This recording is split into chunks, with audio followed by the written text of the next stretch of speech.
Ce que j'ai appris depuis que je suis sur l'équipe du Québec, c'est avoir une bonne éthique de travail. Ce que je trouve qui est vraiment important pour le futur, peu importe ce qui va être dans une carrière de ski ou une carrière professionnelle. Pour moi, les plus grands avantages d'être sur l'équipe du Québec, c'est d'avoir la meilleure équipe, avoir des amis, puis avoir du fun en même temps, puis les meilleurs coachs. Depuis que je suis sur l'équipe du Québec, j'ai appris comment avoir un bon mindset, à gérer mon stress. J'ai appris comme beaucoup de points mentaux que mes coachs m'ont beaucoup aidé là-dedans. C'est sûr que les avantages d'être sur l'équipe du Québec, je pense que ça tourne autour de la structure, autour de notre mode de vie d'athlète. On a l'école, on a le ski, mais on a aussi nos amis, on a une autre vie en arrière de ça. Puis eux sont là pour nous permettre de faciliter toutes les trois ensemble, toutes les facettes de notre vie. Puis je pense que c'est un super bel avantage pour nous.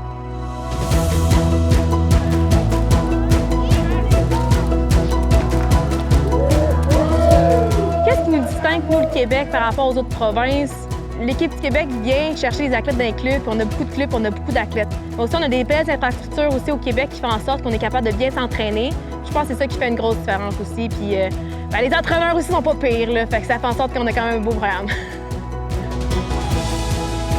Je sais pas si je me vois comme une figure d'autorité, mais peut-être un petit peu une figure paternelle ou fraternelle. Le ski acrobatique, on est un sport je dirais spécial du bon côté des choses par rapport aux autres parce que c'est peut-être moins autoritaire, moins militaire, mais on gagne plus le respect de nos athlètes, j'ai l'impression, de cette manière-là. Puis je pense qu'on fait un super bon travail, là, moi et mes collègues Audrey Bichot et Édouard Lortie, à donner une expérience positive pour qu'ils aient du plaisir et qu'ils sortent du sport grandi, là, pas juste en tant qu'athlète, mais en tant que personne.